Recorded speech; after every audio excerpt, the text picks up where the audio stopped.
Welcome to Marriott MBA Today. I'm your host, Nathan Tanner, and today we're here with Nick Graziano. Nick, thanks for joining us. Yeah, thanks for the invite. So Nick is a first-year MBA student who's focusing on supply chain. This summer, he will be interning at Chevron in the Bay Area, and he played quarterback in college at the University of Nevada. So Nick, to start things off, tell us a little bit more about your background.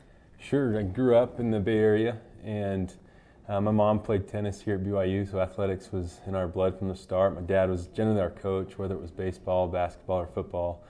And that got instilled in us from a young age, the ability to compete.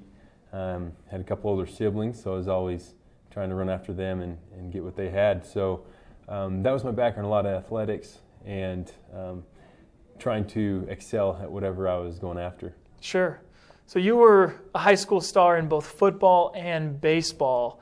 How did you make the decision to choose football? And when did you know that was going to be a route for you? Yeah, like you mentioned, my dad, I think he's still mad at me today for choosing football, but I did choose that because to me there was no comparison between the two. Winning a game as a quarterback versus winning a game as a baseball player. I got a lot more fulfillment out of the football than I did the baseball. So when I made that decision, I was full steam ahead, wanted to continue on the football field. Awesome. So you went to the University of Nevada and had a scholarship to play there. How did that come about? Yeah, our high school went to a lot of high school camps at Nevada's campus. And being 5'11" out of high school, not a lot of colleges really wanted quarterbacks at that height at the time. But they took a chance, and I was really grateful they did, to be able to play under Coach Alt, learn some how he coaches and manages, and I've been able to relate that to my own personality as well and what's effective and what's not. Mm-hmm. And while at Nevada, you were having a really awesome season, but unfortunately an injury came up in the process. What happened there? Yeah, I tore ligaments in my foot. They call it a Lisfranc Fracture, and had 4 screws put in, and 6 months later they were taken out. So during that time I wasn't allowed to run, just kind of pool rehab sessions. So I was grateful to be able to play again in 2008. Yeah, sure. And your starting spot as a quarterback went to Colin Kaepernick, who now is the quarterback of the 49ers. A lot of people know him and familiar with him. How was that? Was there any bad blood between you two? No, really, we were both competitors. Both of us understood that the goal of the football team is to win.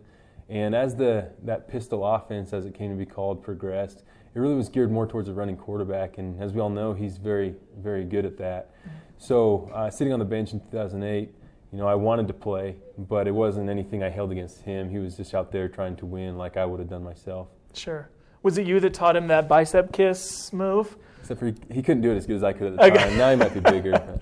Yeah, there you have it. So then you transferred to Arkansas Tech and had a great season there. How did that come about?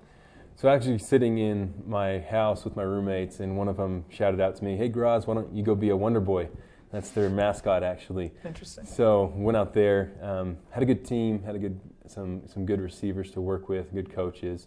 But really what I learned out there was what mattered to me most, kind of what my priorities were, as I was far removed from any family or previous friends I had. And that really allowed me to do some personal growth, which I was very grateful for going forward after my football career. Mm-hmm. And so then you worked out at an NFL Pro Day. A few teams were really interested in you, but you made the decision to serve a mission. That had to have been a really difficult decision, as there were pressures from a lot of different people. How did you go about making that decision? Yeah, certainly looking at it on paper, maybe one might think that the NFL is everything that I dreamed to, and it was to a degree. Going up through the ranks, started playing football at 8. I'd love to play in the NFL. But once I really had my confirmation from God about what direction I should go in my life, it was a whole lot easier, and I could tell those NFL scouts and the agent I signed that I was going to go in a different direction. And they understood. They were grateful that I showed that honesty with them and didn't drag the process out any longer. Gotcha. So you served a mission in Brazil. Mm-hmm. Sounds like you had a great experience there. Yeah, it was miraculous, yeah. And then started the MBA program a couple of days after you got home from your mission. How was that transition? Yeah, it felt like I was in a zone conference without the name tags on everybody else. So 5 days after the mission, I was in the Tanner building. And it was a pretty rough transition, really, thinking in Portuguese and then having all these new business classes in English. So just the whole first semester was a little bit shaky ground for me. I was grateful for the friends I developed, the connections that I was able to draw on, and really the strength of the mission that I had in the process. And what made you feel like getting an MBA was important for you at that time? Right. So my background was in engineering, actually, civil engineering I studied. I've always drawn a lot on the relationships I have for advancement, if you will, progression. And I knew that getting an MBA would help my knowledge base expand, really, to utilize those connections I had in a better manner. And I've seen that firsthand going forward as the internships come about and trying to help other classmates in their endeavors. Yeah. And have there been any highlights from the program or lessons that you've learned along the way so far? Sure. So one of the grateful things in that first semester I heard was a quote by Elder Nelson. He said that education is the difference between wishing to help others and being able to do so. And as I was in that transition phase, kind of struggling with the first semester, that quote really helped direction me as to why I'm here, why I'm getting educated, and what I'm going to be able to do with it afterwards. And I kind of learned that I just need to stick true to me, not try to impress the MBA mold, if you will, and realize that that Nick Graziano has his own character and his own strengths to add to the workplace. Great. Well, thank you very much for joining us today, Nick. It was a pleasure having you. Thank you. And thank you for joining us for another episode of Marriott MBA Today. We look forward to seeing you next time.